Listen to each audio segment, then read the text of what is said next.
I still remember the exact moment my world split in two.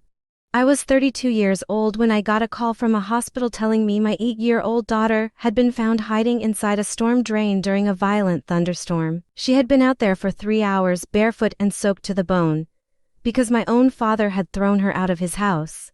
He believed a lie told by her 10-year-old cousin without asking a single question. By the time I rushed into that emergency room and saw my little girl lying in a hospital bed with an foot in her arm, I realized something that hurt more than anything else.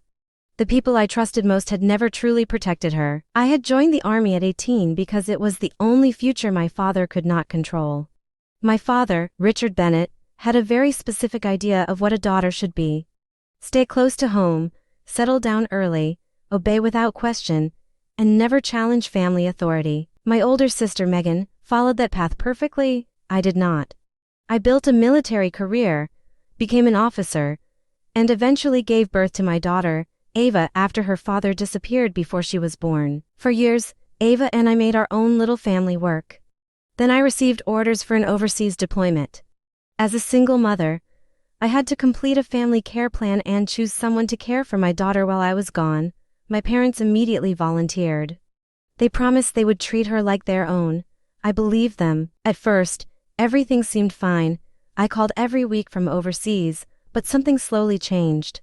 Ava stopped talking about school. She stopped laughing during our video calls. The little girl who once told endless stories suddenly answered every question with one word. Whenever I tried speaking to her alone, my mother always stayed nearby, insisting the internet connection worked better in the kitchen. Then the warning signs started piling up. Ava sent me a drawing of our family. Everyone stood together holding hands except for one small figure standing alone off to the side. That figure was her. I called my parents immediately. My father brushed it off and accused me of overreacting. He even blamed me for being deployed, saying maybe my daughter would be happier if I had stayed home instead of serving overseas. Something inside me shifted that day. I started investigating from thousands of miles away. School records showed that my nephew, Ethan, was picked up every afternoon right after school. Ava, meanwhile, sat in an after-school program for 2 extra hours waiting for someone to remember her. Photos from family birthdays revealed extravagant celebrations for Ethan, while Ava received a simple cake at the kitchen table with nobody her own age around. She was not family in that house, she was tolerated. Then the school counselor called me. She told me Ava had become withdrawn and isolated. She no longer played with other children. She spent recess drawing by herself. Most heartbreaking of all, she had shared something devastating during counseling sessions. She said her grandfather often reminded her that she was not a real Bennett. Hearing those words shattered me because my father had once said the same thing to me when I chose the army over staying home. I immediately began documenting everything. School reports, counselor notes, call logs, drawings, text messages. I contacted military legal assistance and requested an early reassignment back home. Quietly and carefully, I built a case because I knew if I confronted my family too early, they would turn the story against me. Then everything exploded. One evening, my mother discovered her treasured pearl necklace missing. Panic spread through the house.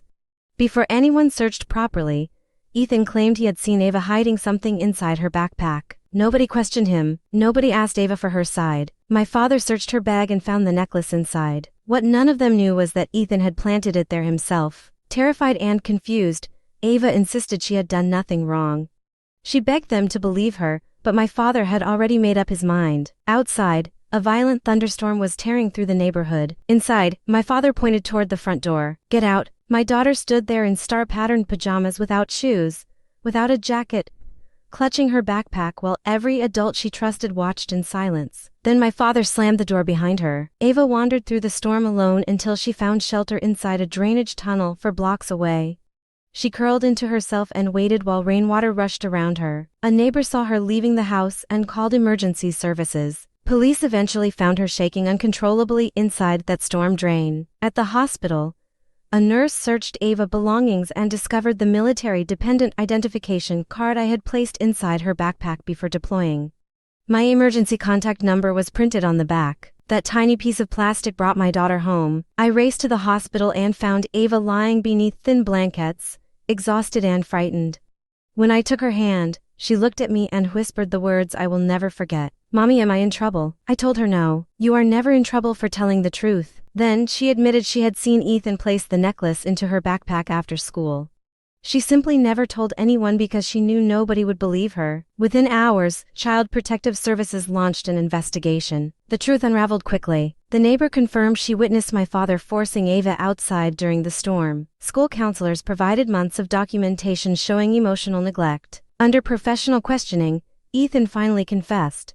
He admitted he planted the necklace because his mother had repeatedly told him that Ava needed to learn her place and that getting her into trouble would make life normal again. My sister had encouraged it. The people I trusted most had allowed jealousy and favoritism to destroy an innocent child. The investigation concluded with findings of neglect against my parents. Their legal authority over Ava was revoked immediately. Family court restored full custody to me and ordered that any future contact occur only through supervised visitation. Months later, Ava and I settled into a small apartment near my military base.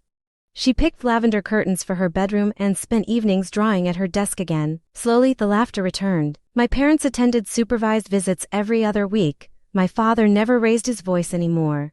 He sat quietly coloring beside the granddaughter he nearly lost forever. Whether it was guilt, regret, or fear, I never knew. But he finally understood that love without protection means nothing. For years, I believed being a good mother meant providing food, shelter, and stability.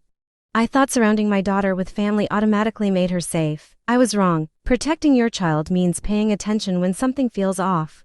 It means believing them when nobody else does. It means having the courage to choose their well-being over family expectations. Sometimes love looks like forgiveness, sometimes it looks like boundaries, and sometimes it looks like a mother walking into a hospital room after the worst night of her life, taking her daughter's hand, and promising that nobody will ever make her face another storm alone.